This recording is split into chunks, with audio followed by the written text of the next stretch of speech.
Send her through the servants' entrance, for she no longer belongs among those who dine beneath this roof." The words fell from the Duke's mouth before the assembled guests of Ashcombe Manor, and they struck harder than the winter wind pressing against the tall windows of the ballroom.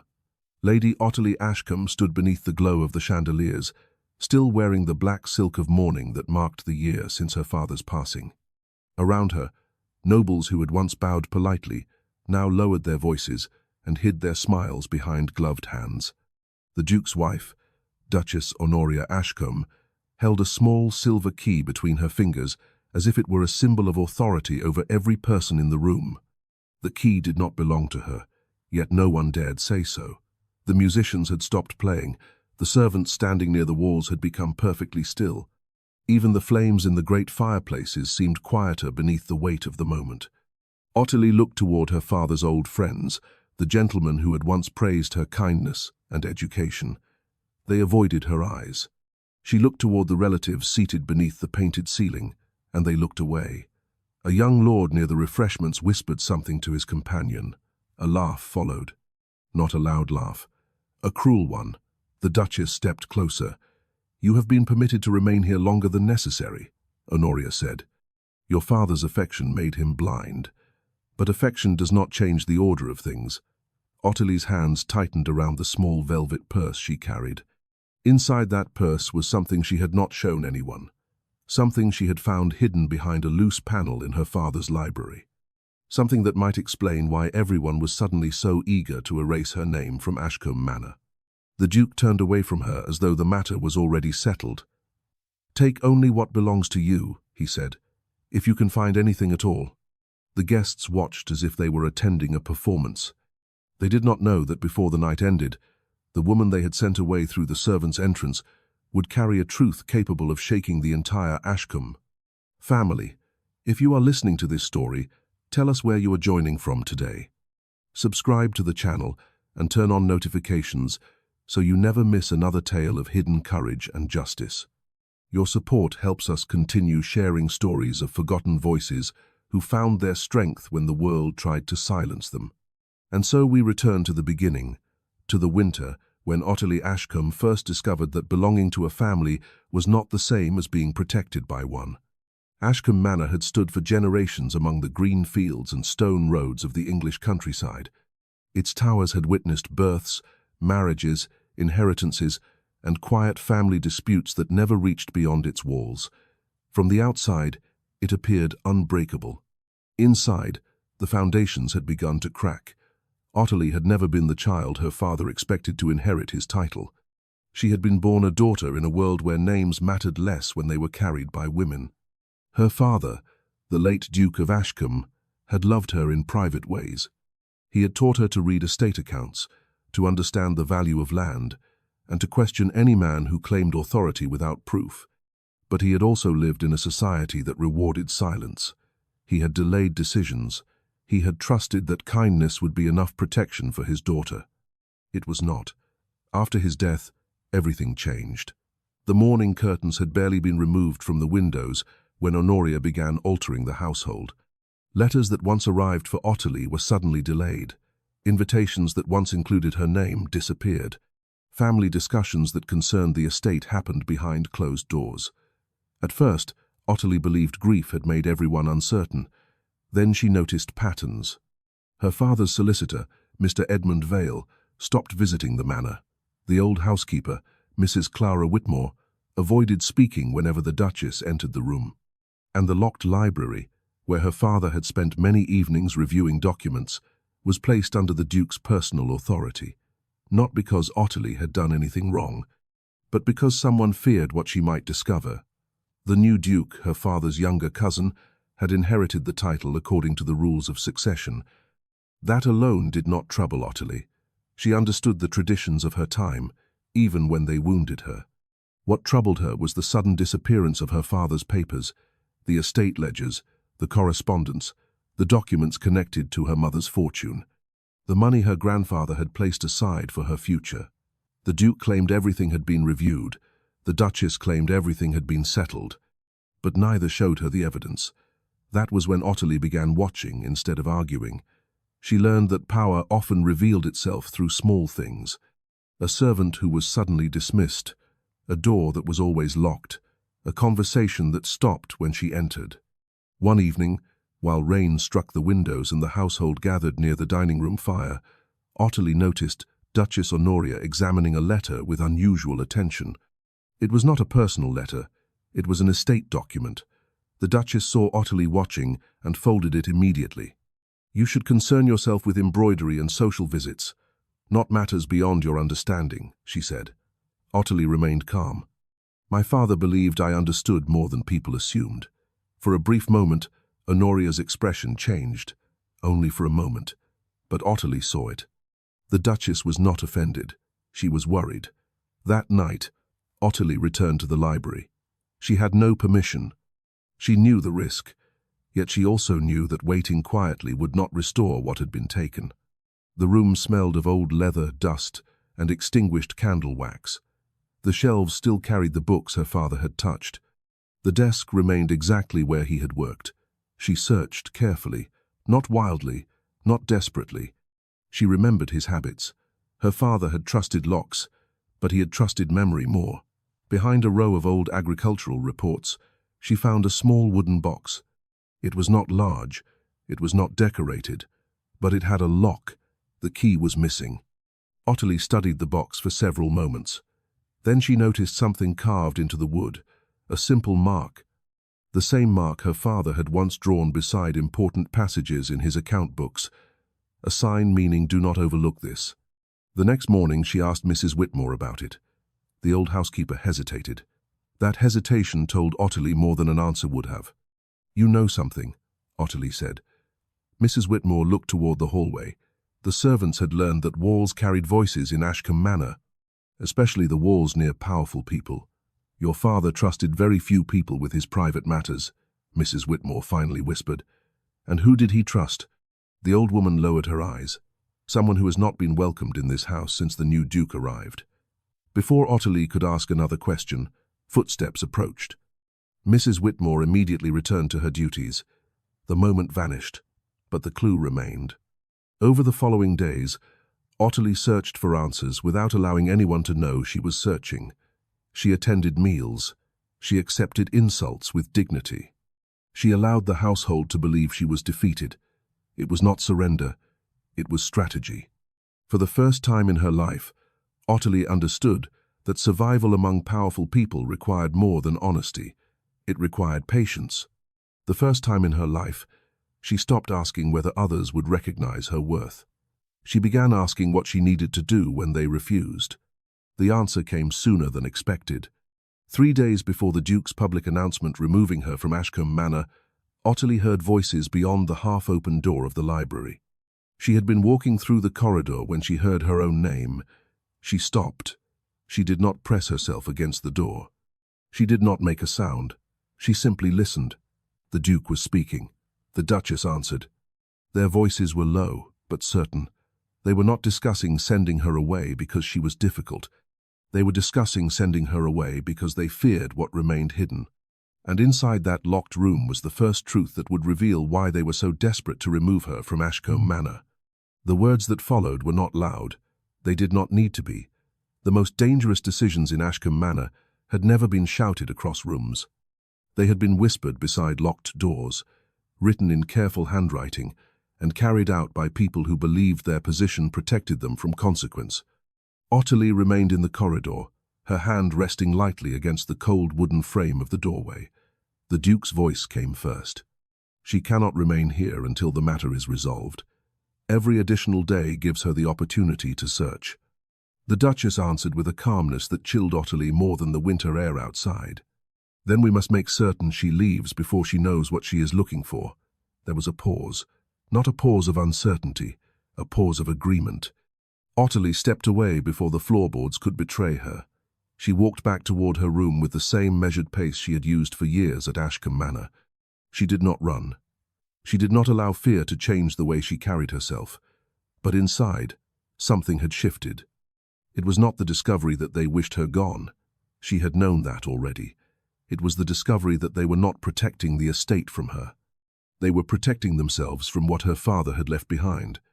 For the first time in her life, Ottilie understood that the truth was not always hidden because it was weak. Sometimes the truth was hidden because powerful people were afraid of it. That evening, she opened the small velvet purse and removed the item she had found in the library. It was not a letter. It was not a complete document. It was a seal, a small piece of dark wax bearing the Ashcombe family crest. She had found it pressed against the bottom of the locked wooden box, as though someone had removed a paper, but forgotten this small piece behind. The seal itself was broken, but the mark remained, her father's mark. Ottilie held it near the candle flame and studied the impression. She remembered a conversation from years before, when she had been sitting beside him in the library while he reviewed estate records. "A seal does not prove a person is honest," he had told her, "but it proves someone intended their words to carry weight." At the time, she had thought it was simply another lesson about accounts and property. Now she wondered what promise had been made behind that seal. The following morning, Ashcombe Manor changed its tone. The servants were no longer simply quiet around her. They were careful. That difference mattered. A servant who feared a mistress became silent. A servant who knew something dangerous had happened became watchful. In the breakfast room, the silver trays carried a display meant to suggest comfort and abundance. Fresh bread, preserved fruits, delicate pastries, and fine china decorated the table as if nothing in the household had changed. But Ottilie noticed what was missing. Her place card, the small sign that showed where she belonged. It was not an accident. The Duchess had removed it. A person could be dismissed without a formal announcement, Ottilie realized. Sometimes all it required was making the world behave as though they had already disappeared. She looked across the table at the Duke. He avoided her gaze. That hurt more than anger would have. A stranger could insult her. A stranger could mock her. But a man who had sat beside her father, who had accepted his trust, and who now watched silently while she was erased, had chosen something far worse. Comfort over courage. Ottilie did not confront him. Not yet. Instead, she asked a simple question. "May I have access to my father's papers before I leave?" The Duke looked up. For a brief moment, surprise crossed his face. Then it disappeared. "There are no papers belonging to you," he replied. The room became still, not because the statement was convincing, because everyone heard what it revealed. Ottilie kept her expression composed. "My father's correspondence, his private records, and documents concerning my mother's settlement were not the property of strangers." The Duchess placed her teacup down. "Careful, Lady Ottilie. A warning, not advice." Ottilie recognized the difference. She rose from the table. "I have been careful for a very long time." Then she left. In the servants' corridor later that afternoon, she found Mrs. Whitmore waiting near the kitchen door. The old housekeeper looked nervous, not afraid for herself. "Afraid for Ottilie." "There is something you must know, my lady," she whispered. Ottilie looked around. The kitchen was warm with the scent of freshly baked bread and simmering soup. Outside, rain tapped against the windows. The servants continued their work, but several had noticed the conversation. Truth moved differently among those who served. It did not travel through formal meetings. It traveled through small kindnesses, quiet warnings, and memories kept alive by people who had no power to change events. Mrs. Whitmore reached into her apron and removed a folded piece of cloth. Inside was a small brass key. Ottilie stared at it. "Where did you find this?" The old woman swallowed. "Your father gave it to me 3 nights before he died." The answer struck Ottilie harder than she expected. "Why did you never tell me?" "Because I was ordered not to." "By whom?" Mrs. Whitmore looked toward the upper floors. "By someone who believed servants existed only to obey." She placed the key in Ottilie's hand. "Your father told me that if anything happened to him, I should wait until the moment when they tried to remove you from this house." Ottilie closed her fingers around the key. The timing was too precise. Her father had expected this. Not the death itself. Not the betrayal, but the possibility. "What does it open?" Ottilie asked. Mrs. Whitmore lowered her voice. "The box in the library." For several seconds neither woman spoke. Then the old housekeeper added one more thing. "There was another person your father trusted. Someone who knew about the documents." "Who?" Mrs. Whitmore looked toward the rain-covered windows. Someone who left Ashcombe Manor because they refused to help the Duke hide a lie. Ottilie looked down at the key in her palm. A small piece of metal, a simple object, yet it felt heavier than any jewel she had ever worn, because it was not a gift. It was a responsibility. That night, while the Duke and Duchess prepared the announcement of her departure, Ottilie returned once more to the library. This time, she did not enter as a daughter asking permission. She entered as the keeper of a question her father had trusted her to answer. And when the key turned inside the lock of the hidden box, she discovered that the first secret of Ashcombe Manor was only the beginning. The lock resisted at first. Ottilie had expected that. A hidden box kept beneath a false panel in her father's library was not meant to open easily. It had been placed there by a man who understood that information could be more valuable than gold, and that sometimes the greatest danger to a family was not the enemy outside its walls, but the person already sitting at its table. She turned the key once more. This time, there was a quiet click. The sound seemed impossibly loud in the silent room. Ottilie lifted the lid slowly. Inside were not jewels, not money, not anything that could be sold or displayed. There were papers, folded letters, tied with faded ribbon, a small leather notebook, several pages marked with her father's handwriting, and beneath them all was a document bearing the same Ashcombe seal she had discovered earlier. Her hands trembled slightly. Not from fear, from recognition. Her father had not left her an inheritance hidden from the world. He had left her proof. She unfolded the first letter. The handwriting belonged to Edmund Vale, the solicitor who had stopped visiting the manor after her father's death. The letter was dated several weeks before the Duke's arrival. Ottilie read carefully. The contents were not a complete accusation. They were a warning. Mr. Vale had written that certain estate accounts had been altered after her father became ill. Several payments connected to the Ashcombe Trust had been moved without proper authorization. The changes were subtle enough that someone unfamiliar with the records might never notice. But her father had noticed, and he had begun investigating. Ottilie placed the letter down. The truth was becoming clearer. The Duke had not taken control of Ashcombe Manor because the estate was already his to command. He had taken control because someone had discovered he was trying to make it so. She opened the leather notebook next. Page after page contained her father's careful notes, names, dates, amounts, questions. And beside several entries was the same warning mark carved into the wooden box. Do not overlook this. Ottilie reached the final page. There, beneath several unfinished sentences, was a message written directly to her. Her breath stopped. My dearest Ottilie, if you are reading this, then I have failed to protect you in the way I intended. But do not mistake my absence for abandonment. I knew there were people who believed your kindness made you weak. They were wrong. A gentle person can still possess courage. A quiet person can still hold the truth. The candle beside her flickered.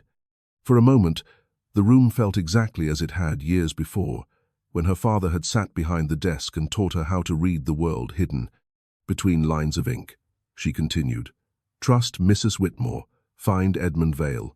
Do not confront them until you understand everything. The letter ended there. No dramatic farewell, no grand promise. Only a father who knew his daughter well enough to understand that her greatest strength would not come from anger. It would come from patience. Ottilie folded the letter carefully. Then she heard something. A sound in the corridor. Footsteps. She quickly gathered the documents and placed them back inside the box. The footsteps stopped outside the library door. A shadow appeared beneath the gap. Someone was listening. Ottilie remained still. She did not move toward the door. She did not reveal that she knew. For the first time in her life, she understood the advantage of being underestimated. The person outside eventually walked away. Only when the footsteps disappeared did she release the breath she had been holding. She knew then that the danger was closer than she had imagined. But she also knew something else. The Duke and Duchess believed they were removing a helpless woman from their path. They did not know they had just given her the reason to fight. The next morning, before the household woke fully, Ottilie made a decision that would change the course of her life. She would leave Ashcombe Manor. But she would not leave defeated.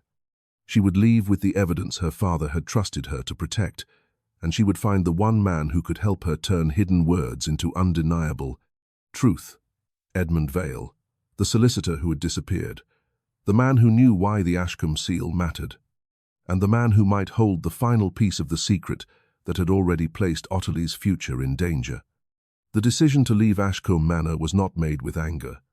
Ottilie had no desire to slam doors, accuse servants, or create the kind of scene that would allow the Duke and Duchess to call her emotional and unreasonable. She had learned too well that a woman who raised her voice was often judged before anyone considered whether she had been wronged. So she prepared quietly. The following morning, while the household believed she was still recovering from the humiliation of the previous evening, Ottilie sat at her small writing desk and composed 3 letters. The first was to Edmund Vale, the second was to a former servant of Ashcombe Manor, whose name appeared repeatedly in her father's notebook. The third was kept blank. That one was for the person she had not yet found. She did not know who it would be addressed to, but she had learned that some truths required more than one witness. Before leaving her room, Ottilie removed the expensive necklace her father had given her when she turned 21. It was a beautiful piece, with small pearls set in delicate gold. For years, she had believed it represented security. Now she understood it represented something else, a memory. She placed it carefully inside a drawer. She would not sell the symbol of her father's affection to survive. Instead, she took the documents. The papers were wrapped inside plain cloth and hidden beneath her traveling cloak. They were not protected by wealth or appearance. They were protected by the fact that no one expected a woman they had already dismissed to be carrying the answer they feared. When she entered the main hall, the atmosphere was different. The servants knew. News traveled quickly in a house where people worked with their eyes lowered and their ears open. Her trunk stood near the entrance. The servants' entrance had been prepared. Not the grand staircase, not the front doors used for guests, the smaller door near the kitchens, the same door through which she had been ordered to leave.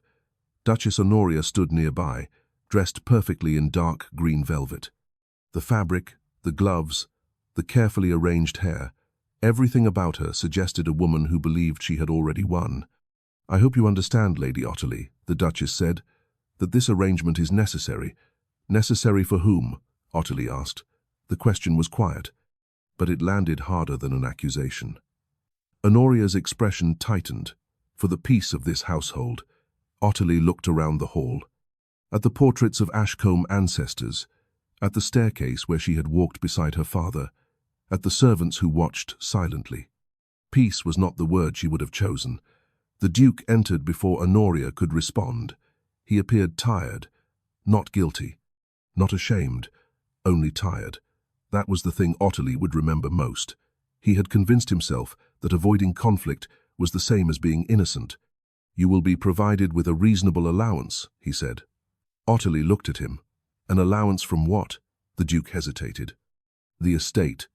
The answer was enough. She understood. They were not offering kindness. They were attempting to make her dependent. A woman who depended on them could not challenge them.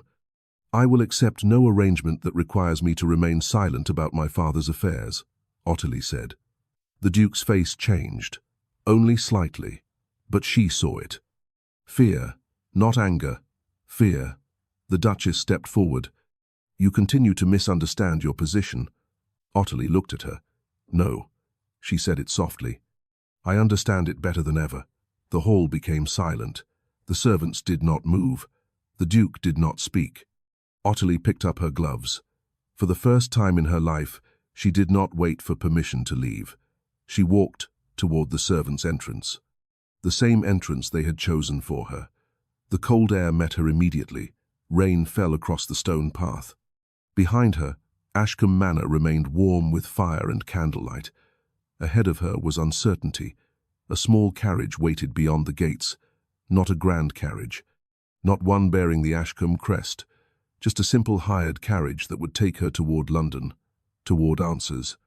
As the carriage moved away from the manor, Ottilie looked back once. She did not look at the towers. She did not look at the windows. She looked at the entrance where she had been forced to leave, and she made a promise to herself. She would return. But not as the unwanted daughter they believed they had removed. She would return as the woman who knew exactly what they had tried to steal. London greeted her with noise, movement, and endless unfamiliar faces. The city was not warm, it was not gentle, but unlike Ashcombe Manor, it did not pretend. People struggled openly, merchants argued in crowded streets, workers hurried through the rain. Families shared small rooms above shops and survived through effort rather than inheritance. For the first time in her life, Ottilie saw a world where a person's value could not be measured only by their family name. She rented a modest room above a quiet lodging house. The owner, Mrs. Eleanor Price, did not ask about her title. She asked whether she could pay the rent. The simplicity of the question almost surprised Ottilie. There were no bows, no careful compliments, no hidden expectations, only reality. And strangely, reality felt like freedom. Within days, Ottilie found Edmund Vale's address through a former legal clerk who had once worked with him. But when she arrived, she discovered the office was closed. The sign had been removed. The windows were covered. For a moment, disappointment threatened to return. Then she noticed something. A small mark carved beside the door, the same mark her father had used. "Do not overlook this." Ottilie touched the carving. Someone had left a message. Not for everyone, for her. And somewhere in London, hidden among thousands of streets and strangers, the solicitor who held the missing answers had not disappeared by accident. He had been forced into silence. And now Ottilie had to discover who had silenced him before the Duke and Duchess could destroy the last remaining evidence. Ottilie did not leave the doorway immediately. She stood there beneath the grey London sky, studying the empty office as though the building itself might reveal what had happened. The street continued around her. Carriages passed over wet stones, shopkeepers called to customers, people hurried beneath umbrellas and heavy coats. The city carried on. But behind that closed door was a silence that felt deliberate. She returned to the lodging house that evening with a question she could not ignore. Edmund Vale had not simply vanished. Someone had made certain he would not be found. The next morning, Ottilie began where her father always had, with records, not rumors, not assumptions, records. She visited the offices of businesses connected to the Ashcombe estate, speaking carefully and presenting herself not as a wronged daughter seeking sympathy, but as a person seeking information. Some men dismissed her immediately when they heard her name. "A young lady should leave estate matters to gentlemen," one clerk told her. Ottilie thanked him politely. Then she asked for the dates of the transactions he had just refused to discuss. The clerk hesitated. That hesitation told her more than his answer. She had spent years watching people hide behind manners. Now she was learning to look beyond them. By the end of the week, she had discovered that several payments from the Ashcombe accounts had passed through a London banking office shortly after her father's death. The amounts were not large enough to attract immediate attention. That was what made them dangerous. A fortune could disappear through one obvious theft, but a reputation could be protected through 100 small dishonesties. Ottilie copied the details into a notebook she kept hidden beneath her clothing. She had no family name to command obedience, no title that forced people to listen, so she built something else, proof. That evening, while returning to her lodging house, she noticed a familiar figure standing across the street. An elderly woman, grey hair, plain clothing. A face Ottilie recognized from the servants' quarters at Ashcombe Manor, Mrs. Beatrice Holloway. The former housekeeper's assistant who had left the estate months before Ottilie's father died. Ottilie approached slowly. "Mrs. Holloway." The woman looked startled, then relieved. "My lady." Ottilie looked around the street. "You know who I am." "I know who you were," Mrs. Holloway replied. The distinction mattered. She was no longer speaking to the sheltered daughter of Ashcombe Manor. She was speaking to a woman who had been forced outside its walls. Mrs. Holloway lowered her voice. "Your father asked me to keep something safe." Ottilie's heart tightened. Another secret, another person who had waited. "Why did you not come forward?" The older woman looked away. "Because after your father died, I saw what happened to anyone who questioned the new Duke. I saw servants dismissed. I saw letters disappear. I saw good people decide that silence was safer." Her voice became softer. "I was ashamed of that." Ottilie did not answer immediately. She understood shame, not the shame of wrongdoing, the shame of surviving. Mrs. Holloway reached into her bag and removed a small envelope. The paper was worn, but the seal was intact. "Your father gave me this the week before his death." Ottilie stared at the envelope.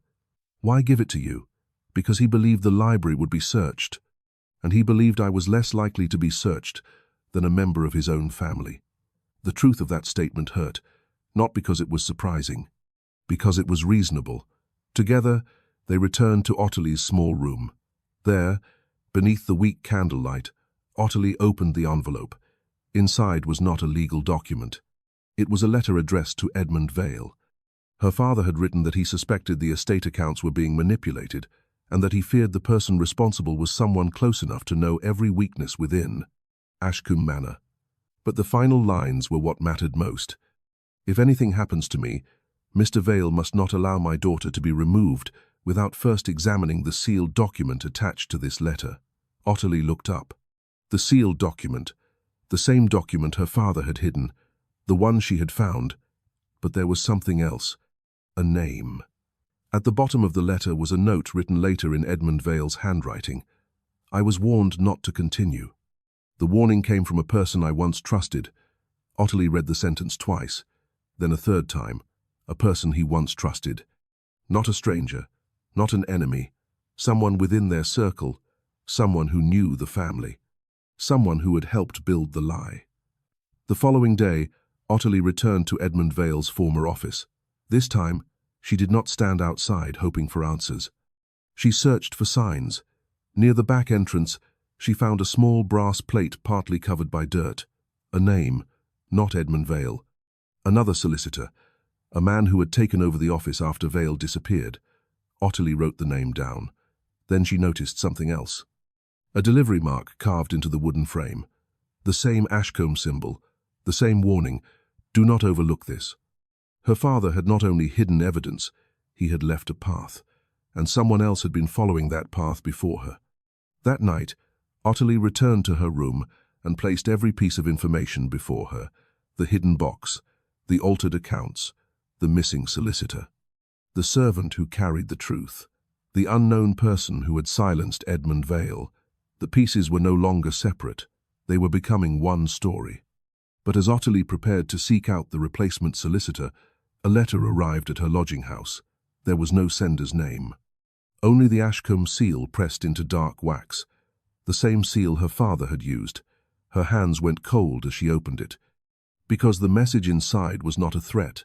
It was an invitation, and it came from someone who claimed to know the truth about what happened the night before her father died. Ottilie read the invitation again beneath the candlelight. The handwriting was unfamiliar. That frightened her more than a familiar hand would have. A person who knew the truth about her father's final night would not send such a message without a reason. They would either be someone desperate to reveal what they knew, or someone desperate to discover what she already knew. And in Ashcombe Manor, she had learned that those two possibilities often wore the same face. The letter instructed her to meet the sender at a small coffee house near the edge of the city, far from the grand streets where wealthy families preferred to be seen. It was not the kind of place where a duchess would send invitations, or where a duke would discuss estate matters. That alone told Ottilie something. Whoever had written the letter did not belong to the world of chandeliers and formal dinners. They belonged to the world where truth survived quietly. The following afternoon, Ottilie arrived at the meeting place wearing a plain wool cloak instead of anything that suggested her former position. She had learned quickly that anonymity could be a greater protection than status. Inside the small establishment, the warmth of the room surrounded her. The scent of tea, bread, and coal smoke filled the air. Customers spoke softly over their meals, unaware that a former daughter of Ashcombe Manor had come searching for the reason her family had been torn apart. A man sitting near the back table rose when she entered. He was older, perhaps in his late 50s. His clothing was modest but carefully kept. His expression carried the tired look of someone who had spent too many years carrying a burden alone. "Lady Ottilie." She stopped. "You know my name." The man nodded. "I knew your father." That answer immediately changed the room around her. Not because he spoke loudly, because he spoke with certainty. He introduced himself as Thomas Bell, a former clerk who had worked with Edmund Vale before the solicitor disappeared. Ottilie remained standing. "Why did you contact me?" Thomas looked down at his hands. "Because I waited too long already." The words carried regret. Not performance. Regret. He explained that shortly before the Duke took control of Ashcombe Manor, Edmund Vale had discovered irregularities in the estate records. But the solicitor had also discovered something more dangerous. The changes were not being made by someone outside the family. They were being approved from within. Ottilie felt her fingers tighten around her gloves. "Who?" Thomas hesitated. That hesitation told her the answer would hurt. "Your father suspected two people, the Duke, and someone who stood beside him." The silence afterward felt heavier than any accusation. Ottilie had expected betrayal from the Duke. She had seen his weakness, his willingness to look away. But another person? Someone closer? Someone trusted? Thomas reached into his coat and placed a folded page on the table. This was copied from Edmund Vale's notes. Ottilie opened it carefully. The page contained only a few lines, but they were enough. A reference to a sealed agreement. A payment made after her father's death, and one sentence written with urgency. "The person assisting the Duke has access to family correspondence and knows which letters must never reach Lady Ottilie." Her breath caught. The missing letters. The invitations that vanished. The messages that never arrived. It had not been random. Someone had been controlling what she knew. Someone had been shaping her isolation, not through force, through absence. Ottilie looked at Thomas. "Why tell me now?" The former clerk looked toward the window. "Because I saw what happened at Ashcombe Manor. I saw you leave through that entrance." He swallowed. "And I remembered that your father once told me something." "What did he say?" Thomas met her eyes. "He said, 'Never mistake a quiet person for a powerless one.'" For a moment, Ottilie could not respond. It was not a grand declaration. It was simply her father's belief. The same belief that had carried her through every closed door and every whispered insult. Thomas pushed another item across the table. A small piece of paper with an address written on it. "That is where Edmund Vale went after he left London." Ottilie looked at the address. A village outside the city, a place she had never heard of. "He is alive?" she asked. Thomas did not answer immediately. Alive, yes, but hiding. From whom? The older man's expression hardened. "From the same people who wanted you gone from Ashcombe Manor." Outside, rain began to fall against the windows. Ottilie folded the address and placed it safely away. She had spent weeks searching for the person who held the missing answers. Now she had found the path to him. But she also understood the danger. If Edmund Vale was hiding, there was a reason. And if someone had forced a trusted solicitor into silence, they would not hesitate to stop a woman who had already begun uncovering everything they had buried. For the first time since leaving Ashcombe Manor, Ottilie allowed herself to feel something other than determination. Not fear. Not exactly. It was the knowledge that the path ahead would demand more than courage. It would demand that she decide how much of herself she was willing to risk, to reclaim the truth her father had left behind. Ottilie did not travel to find Edmund Vale immediately. That would have been the choice of the woman she had been before. The woman who believed honesty alone could protect her. The woman who had stood in the Ashcombe ballroom and expected those who knew her father to defend her. That woman had learned a painful lesson. Truth was powerful, but truth without preparation could be buried by those who had more power to hide it. So before leaving London, Ottilie began preparing. She returned to the records she had collected and organized them carefully, the altered payments, the missing correspondence. Her father's notes, the statements from Mrs. Whitmore and Thomas Bell.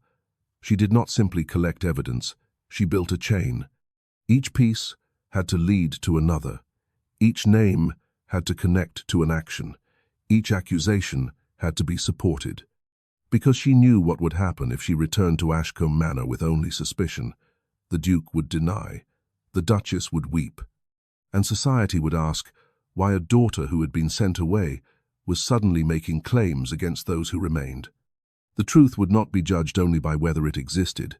It would be judged by whether it could survive the people trying to destroy it. The first time in her life, Ottilie understood that justice required more than being right. It required being ready. 3 days later, she travelled to the village address Thomas Bell had given her. The journey carried her away from the crowded streets of London and into quieter countryside. The roads were muddy from winter rain. The fields appeared empty beneath the grey sky, yet there was something different about the silence. At Ashcombe Manor, silence had meant control. Here, silence simply meant peace. She found the small cottage at the edge of the village just before sunset. It was modest. A single chimney released a thin line of smoke. A small garden rested behind a wooden fence. Nothing about the place suggested the home of a respected solicitor. Ottilie knocked. For several moments, there was no answer. Then the door opened slightly. A man appeared, older than she remembered from her childhood visits to Ashcombe Manor, thinner, tired, but unmistakably Edmund Vale. For a moment, neither spoke. Then his expression changed. "Lady Ottilie." She nodded. "Mr. Vale." He looked beyond her shoulder, toward the road. "You should not have come here." The words were not angry. They were afraid. Ottilie stepped closer. "That is exactly what everyone expected me to do." The solicitor studied her face, and that was when he understood. She was not the frightened daughter who had left Ashcombe Manor. She was someone who had crossed the distance between helplessness and action. He opened the door. "Come inside." The cottage was warm, but simple. A small fire burned in the hearth. A few books rested on a wooden table. There was no sign of luxury, only the quiet life of a man who had removed himself from the world. Ottilie placed the documents before him. Mr. Vale looked at them. Then he looked at her. "You found the box?" She nodded. "Your father knew?" Edmund closed his eyes briefly. "Yes." The answer carried years of regret. He knew they were changing the accounts. He knew certain people were trying to control the estate, but he did not know how far they would go. Ottilie leaned forward. "How far?" The solicitor remained silent for a long moment. Then he answered, "Far enough to make your father believe he could no longer trust the people closest to him." The room seemed to grow colder. Ottilie looked toward the fire. "My father trusted very few people." Edmund nodded. "That was why they feared him. He was not a man who accused others without reason. He was a man who recorded everything." The solicitor walked to a small cabinet and removed a bundle of papers. "These are copies, not originals, but enough to show the pattern." Ottilie opened the first page. It was a list of estate payments. She recognized several names. One belonged to the new Duke's personal accountant. Another belonged to a business connected to the Duchess's family. Then she saw a third name, a name she had never expected. Edmund watched her expression carefully. "You know that person?" Ottilie slowly looked up. "No, but my father did." The solicitor nodded. "Exactly. That was the part that made the deception dangerous. The person helping the Duke had not appeared after your father died. They had been close to Ashcombe Manor for years." Ottilie returned her eyes to the document. The betrayal had begun before she understood there was a war. Before she knew she was fighting. Before she even knew she had something worth defending. Edmund sat down heavily. "There is one more thing you must know." Ottilie waited. "Your father prepared a legal document before his death. A declaration, not a will. Something else." Her heart quickened. "What kind of declaration?" "One that explained why the sealed papers mattered, and why certain people at Ashcombe Manor had so much to lose if they became public." Ottilie looked at the documents spread across the table. The pieces were finally beginning to connect. But then Edmund reached for another paper. His expression changed. Because written at the bottom was a message that had been added after her father's death. A message from someone who knew Edmund, had kept copies. A message warning him that if he ever revealed the truth, Lady Ottilie would not be the only person who suffered. And beneath that warning was the signature of the person who had been standing beside the Duke all along. Ottilie stared at the signature. For several seconds, she did not move. The name beneath the warning was not unfamiliar. That was what made it worse. It belonged to someone she had greeted at Ashcombe Manor, someone who had sat at her father's table, someone who had spoken of loyalty while quietly helping remove her from the only home she had known, Lady Honoria Ashcombe. The room remained silent. Not the comfortable silence of a quiet evening by the fire, the heavy silence of a truth that had finally found its way into the open. Edmund Vale watched her carefully. "I had suspected," he said, "but I never wished to believe it." Ottilie lowered the paper. "The Duchess was involved before my father died." The solicitor nodded slowly. She was not simply trying to control what happened afterward. She had been preparing for it. The words settled over Ottilie with a strange kind of clarity. The insults, the missing letters, the sudden restrictions. The way Honoria had spoken, as though Ottilie's existence itself was an inconvenience. It had never been about making her leave. Leaving had only been the final step. The real plan had begun much earlier. They had needed her isolated. They had needed her doubted. They had needed the world to believe that she was a grieving daughter who could not understand matters beyond her place. Ottilie looked down at her father's documents. "Not because I was weak." Edmund looked at her. "No." She folded the papers carefully. "Because they needed everyone else to think I was." For the first time since arriving at the cottage, the solicitor saw something change in her expression. Not anger, not revenge. Something steadier. Purpose. The following morning, Edmund helped her examine the remaining records. They worked slowly. There was no dramatic discovery hidden in a single page. The truth revealed itself through repetition. A payment made twice. A signature copied incorrectly. A date changed by a single day. Small details that seemed meaningless when viewed alone. Together, they created a pattern. Edmund pointed to a series of entries. "Look here." Ottilie leaned closer. "The same amount transferred 3 times. "Yes, and each transfer occurred shortly after a letter from your father was intercepted." She looked up. "So the money moved when information disappeared." "Exactly." The connection was becoming impossible to ignore. The Duchess had not only influenced the household, she had controlled the flow of knowledge. Ottilie remembered the empty spaces in her life after her father's death, the invitations that stopped, the conversations she was excluded from, the people who suddenly became distant. She had believed she was being forgotten. Now she understood. She had been deliberately erased. Later that afternoon, Edmund revealed another piece of information. There was one person who could confirm Honoria's involvement. Someone who had handled the original documents before they vanished. A former employee of the estate office. "Where is he now?" Ottilie asked. Edmund hesitated. He returned to Ashcombe village. Why? Because he was threatened. The answer angered her. Not loudly, quietly. How many people were forced into silence? Edmund looked away. Too many. That evening, Ottilie walked alone outside the cottage. The village road was damp beneath her boots. The air carried the scent of rain and wood smoke. She thought of Ashcombe Manor, the grand rooms, the polished silver, the people who had watched her humiliation and decided it was safer to remain silent. She had once believed those walls represented everything she could lose. Now she saw them differently. They represented everything she needed to expose.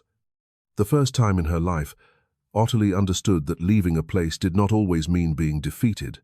Sometimes leaving was the only way to see the truth clearly. When she returned inside, Edmund was waiting with another letter. This one had arrived while she was outside. The envelope carried no seal, no sender, only her name. Ottilie opened it cautiously. The message inside was brief. Someone from Ashcombe Manor wanted to meet her. Someone who had been silent for too long. Someone who claimed to have witnessed the moment when Duchess Honoria made the decision that changed everything. Ottilie read the final line twice. The meeting would take place at the church near Ashcombe village, the same church where her father's funeral had been held, the same place where society had watched her become powerless. Edmund looked concerned. It may be a trap. Ottilie folded the letter. Yes, it may be. But if it is not, it may be the witness we need. She looked toward the dark window. The road back to Ashcombe Manor had opened. But this time, she would not return as the daughter they had cast aside. She would return, carrying the truth they had spent years trying to bury. The journey back toward Ashcombe village began before sunrise. Ottilie did not want the protection of a grand carriage, or the attention that came with her family name. She chose a simple hired carriage instead, traveling with only what she needed, and the documents hidden safely beneath her cloak. The road was familiar. That was what unsettled her most. Years of memories lived along that path. The fields where she had walked beside her father. The small bridge where he had once stopped the carriage to explain the importance of caring for the tenants who worked the land.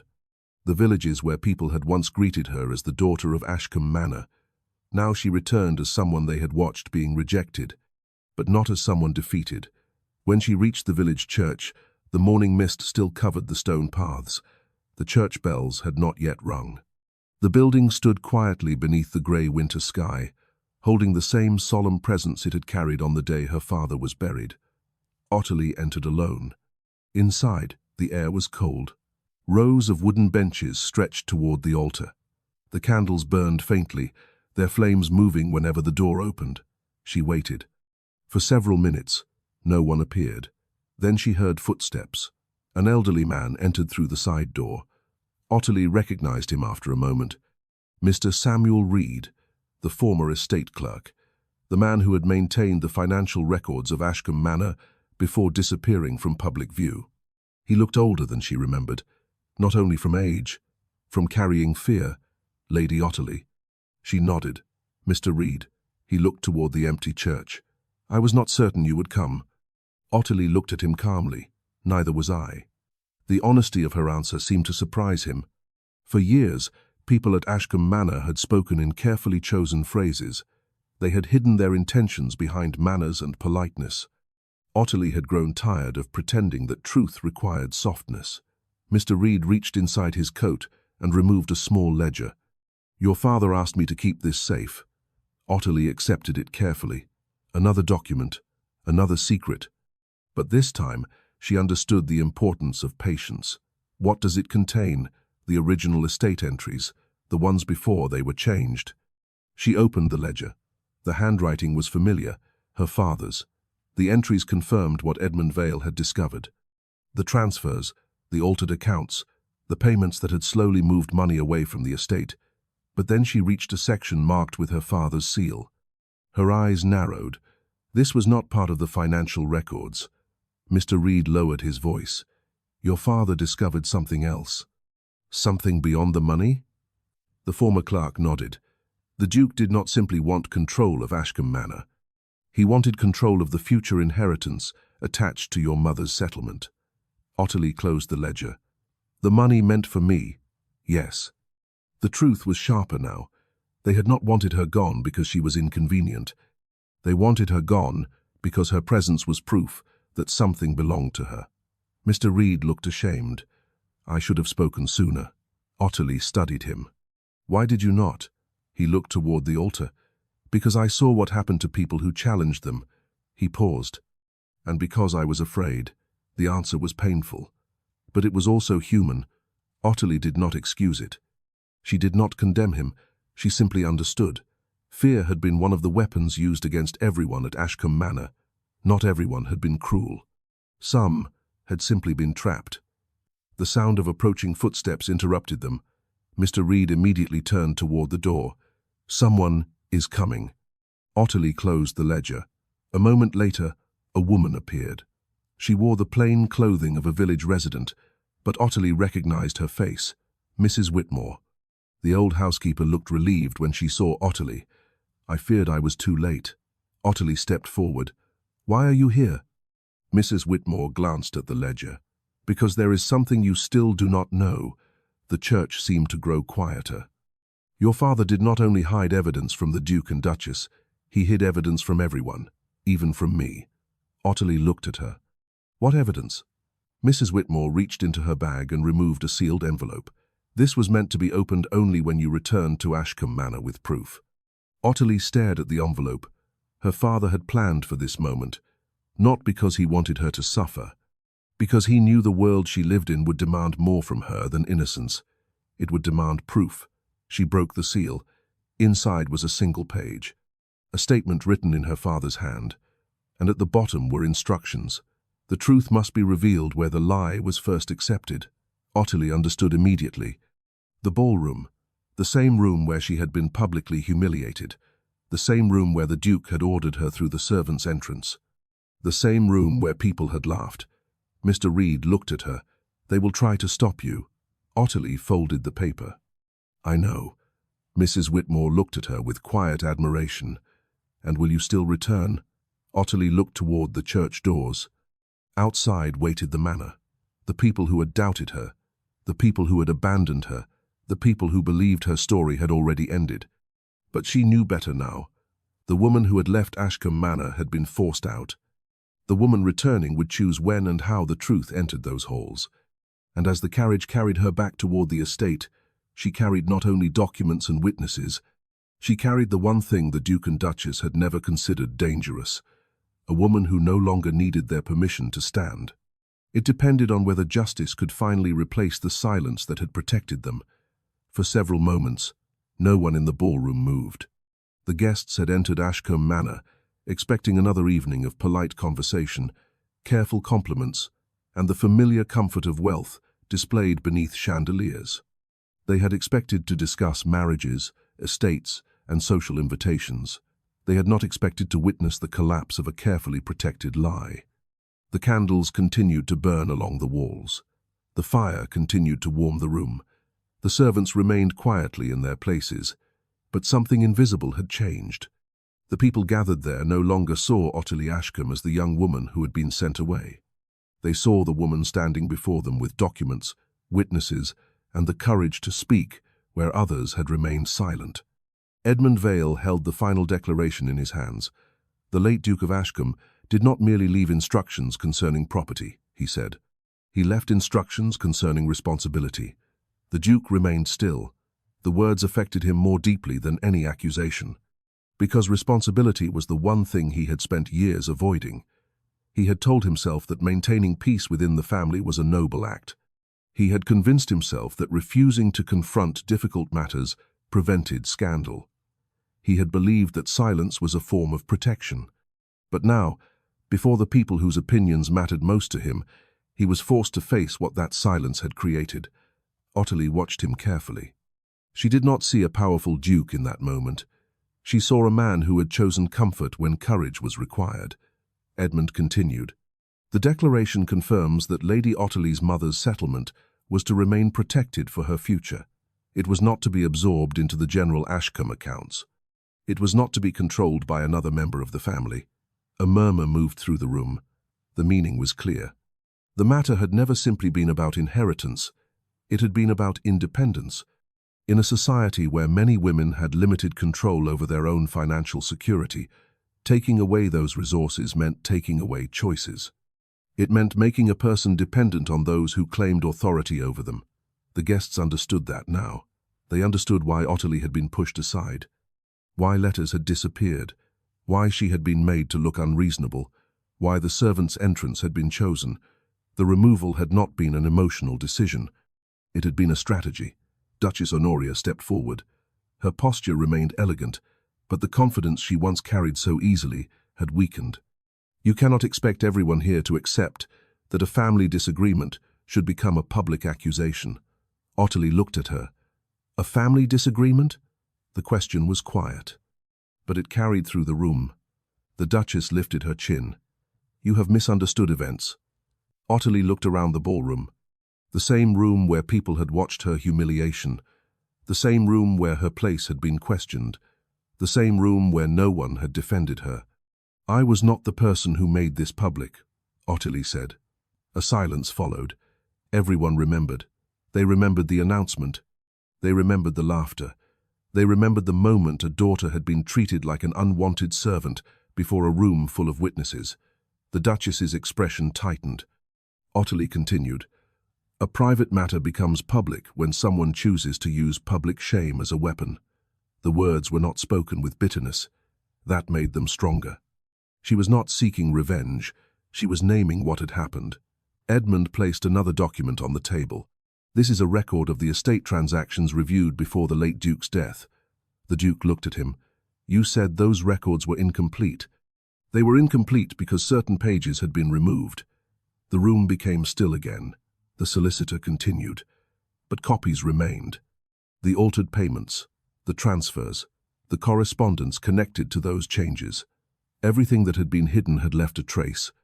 That was the weakness of deception. It required too many people to maintain it, too many documents, too many explanations, too many silent agreements. And eventually, someone always remembered. Mr. Samuel Reed stepped forward. The former estate clerk held himself with visible nervousness, but he did not retreat. I maintained those records before they were changed. The Duke looked toward him. Mr. Reed. The clerk lowered his head slightly. Your Grace. But he did not apologize. He did not withdraw. He continued. I remained silent because I feared losing my position. I told myself that someone else would speak. I told myself that the matter would resolve itself. He looked toward Ottilie. It did not. The confession affected the room. Not because it was dramatic, because it was honest. Many people understood fear. Many people had experienced moments when remaining quiet seemed easier than challenging someone powerful. But they also understood the cost of that silence. Mrs. Whitmore stepped forward next. The old housekeeper had spent decades serving Ashcombe Manor. She had witnessed generations of family celebrations and private conflicts. Her voice was not loud. It did not need to be. I saw Lady Ottilie leave through the servants' entrance. She paused. I saw the shame placed upon her, and I knew it was wrong. The Duke lowered his eyes. Mrs. Whitmore looked toward him. I should have spoken then. The admission was painful, but it was also an act of courage. Ottilie looked at the people who had finally come forward. She had once believed justice meant that every person who failed her would be punished. Now she understood something more complicated. Some people had caused harm. Others had allowed it. Both had consequences. But not every person who stayed silent was beyond redemption. Sometimes people had to decide whether fear would continue controlling them. The Duchess looked around the ballroom. She saw the change. The people who once accepted her words now questioned them. The servants who once lowered their eyes now looked directly at the truth. The guests who once believed status was enough now saw the danger of protecting reputation without honesty. Her influence had not disappeared because someone had taken it. It had disappeared because people no longer believed the image she had created. That was the consequence she had never expected. Not anger, not scandal. Loss of trust. The Duke finally spoke.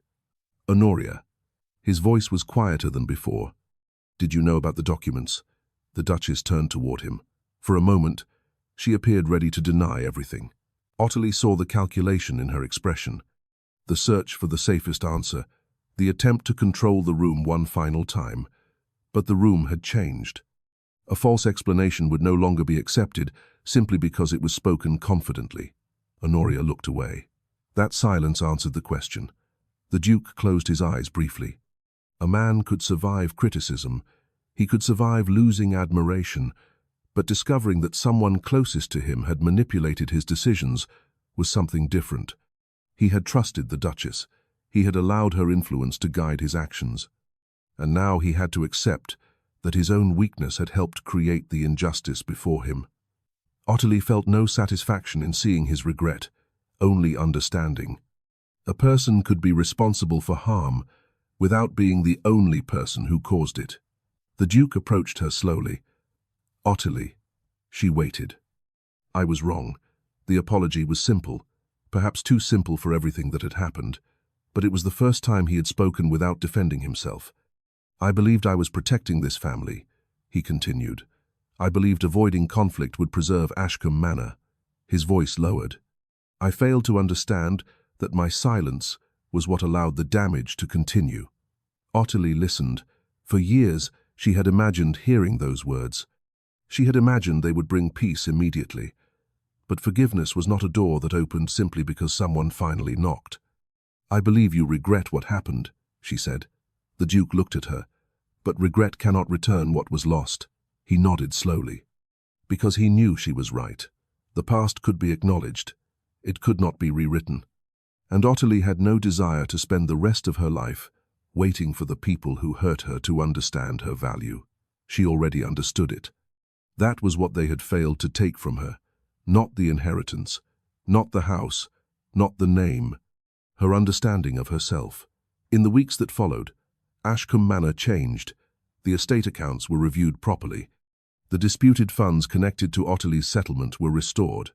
The documents were placed under proper legal protection. The truth was no longer hidden inside locked rooms. The Duke remained the head of Ashcombe Manor, but his standing within society weakened. The people who had once admired his certainty began to question his judgment. Invitations became fewer, conversations became shorter. The doors that had once opened easily did not close with dramatic force. They simply stopped opening. For Duchess Honoria, that quiet change was the greatest punishment. She had spent years building her reputation among the wealthy and influential. She had valued appearances above everything else. Now she lived in a world where appearances no longer protected her. People remembered, not only what she had done, but how easily she had convinced others to accept it. Honoria eventually asked to speak with Ottilie privately. They met in the garden of Ashcombe Manor. The garden had always been the only place where the house felt different. The walls did not carry as much weight there. The paths were quiet. The trees offered no judgment. Honoria looked older, not physically. Something deeper had changed. "I was cruel to you," she admitted. Ottilie remained silent. "I believed power was something that had to be controlled before someone else took it from you." She looked away. "I thought kindness was weakness. The confession was honest, but honesty did not erase the past." Ottilie looked at the woman who had tried to remove her from her own home. "I hope you understand what happened." Honoria nodded. "I do." A pause followed. "Do you forgive me?" Ottilie considered the question. She did not answer immediately, because she understood that forgiveness was not something owed.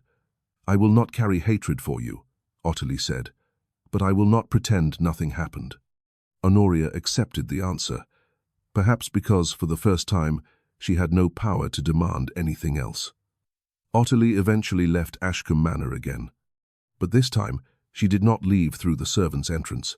She left through the front doors, not because she needed the approval of those inside, because she chose her own path. She returned to London and began building a life that belonged to her. She learned more about managing her finances. She supported women who needed employment and education. She used the security her father had protected for her to create opportunities for others who had been denied choices. She did not become powerful because society finally accepted her. She became powerful because she stopped waiting for society to decide whether she deserved a place. Years later, people still spoke of the night at Ashcombe Manor. They remembered the documents. They remembered the witnesses. They remembered the moment the ballroom that had once witnessed humiliation became the place where truth was restored. But most of all, they remembered Ottilie Ashcombe, the daughter who had been dismissed, the woman who had been underestimated, the person who discovered that dignity did not come from the approval of others. It came from knowing that no one could take away the worth she carried within herself. And on quiet evenings when the fire burned warmly and rain touched the windows of Ashcombe Manor, there remained a simple reminder of what had happened there. Not every voice begins with power. Some become powerful because they refuse to disappear. If this story of courage, justice, and finding one's own worth touched your heart, please like, subscribe, and support the channel for more stories of forgotten voices, finding their truth. The years that followed did not erase what happened at Ashcombe Manor. They transformed what it meant. Ottilie never forgot the night when the truth had finally entered the ballroom. She remembered the fear she had carried when she first returned to those doors. She remembered wondering whether people would believe her, whether the evidence would be enough, whether the family name she had once depended upon would again become the weapon used against her. But she also remembered something else, the moment she stopped asking whether she was allowed to speak and began speaking because she knew she must. One winter evening, several years after the events at Ashcombe Manor, Ottilie received a letter from Mrs. Whitmore. The old housekeeper wrote that the estate had become quieter, not empty, not unhappy, simply quieter. The servants no longer whispered because they were afraid. They whispered because they remembered. Mrs. Whitmore described how younger members of the household had begun asking about the woman whose name had once been spoken with pity. They wanted to know about the daughter who had been sent away, the woman who returned carrying nothing but documents, determination, and the truth. Ottilie read the letter beside her London fireplace. Outside, rain fell against the windows. The same cold season that had once marked her rejection now felt different. The cold had not disappeared, but she had learned that warmth did not come only from grand rooms and inherited estates. Sometimes it came from the people who stood beside you when the world expected you to stand alone. A few weeks later, Ottilie returned to Ashcombe Manor once more. Not for a confrontation, not for justice. That had already been achieved. She came because Mrs. Whitmore had asked her to see something. In the old library, where the hidden box had once waited behind the false panel, Ottilie found a small wooden case resting on the desk. Inside were copies of her father's notes, the same notes that had once been hidden because they threatened powerful people. Now they were preserved openly. Mrs. Whitmore smiled. "Your father always believed knowledge should be protected." Ottilie touched the pages carefully. He was right. She looked around the room. The place no longer felt like a prison. It was still filled with memories, some painful, some precious. But the room belonged to the truth now, not fear, not silence. Mrs. Whitmore hesitated before asking a question. "Do you ever wish you had never discovered any of it?" Ottilie considered the question. There had been moments when she had wished for a simpler life. A life where she did not have to question every conversation. A life where family meant safety without conditions. But that was not the life she had been given. "No," she finally answered. "I wish I had never been hurt." She looked toward the window. "But I would never wish to become the person I was before I understood my own strength." The old housekeeper nodded. Because the woman who had once entered that library searching for answers had become the woman who created them for herself. When Ottilie left Ashcombe Manor that evening, she paused near the servants' entrance, the same doorway where she had once been told she no longer belonged. For a moment, she placed her hand against the wooden frame, not with sadness, with remembrance.